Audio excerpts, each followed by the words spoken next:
प्यार करते हैं इनसे? ना करल के तो ऐसे चले ले नहीं, आप अब प्यार करते हैं इनसे?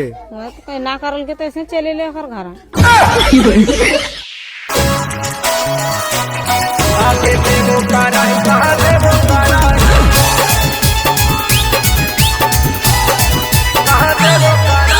अनोखा रिकॉर्डिंग स्टूडियो पटना।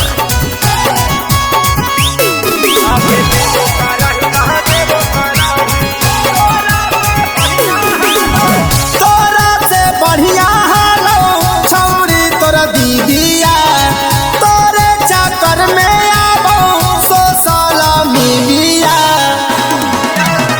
तोरा से बढ़िया हालो छौरी तोरा दीदिया, तोरे चक्कर में आबो सोशल मीडिया। की लगा हो छौरी तू जेल कर दे। पहले से आप दोनों मेरे संबंध भी बना था। हाँ सब कुछ होल है, गाँव में से हल्ला होल है तो आगे देवो कराही कहा देवो कराही, आगे देवो कराही कहा देवो कराही।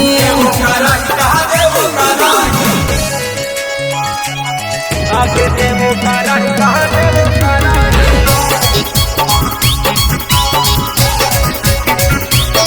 आगे देवो कराही कहा देवो कराही।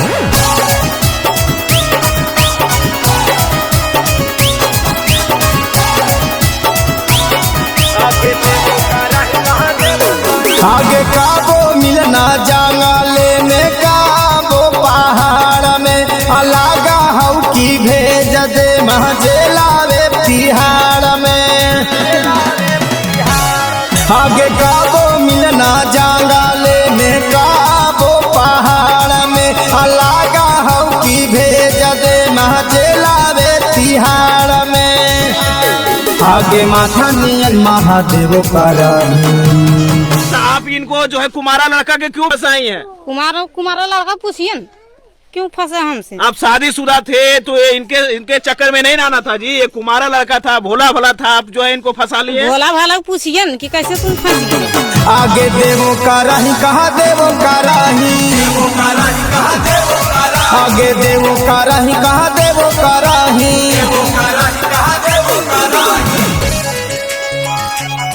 आगे देवो कराही कहा देवो कराही।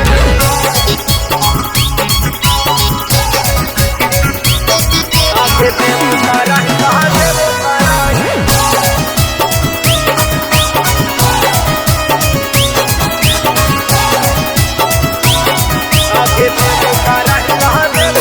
आगे 6 महीना से कराहाना हमारे से बतियागे, तो पहले ना बतैना हल्की हालो तोर संगतियागे।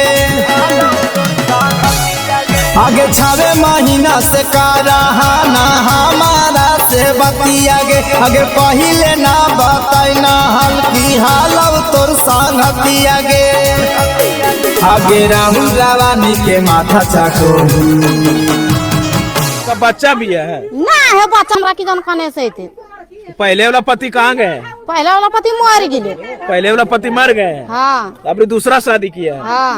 अब आज के तो बात कर रहे थे तो इसको भी बोले थे, इसको शादी लगा दिया, हमको सही लगा था तो फोन से बात भी किए थे। आगे देवो कराही कहा देवो कराही,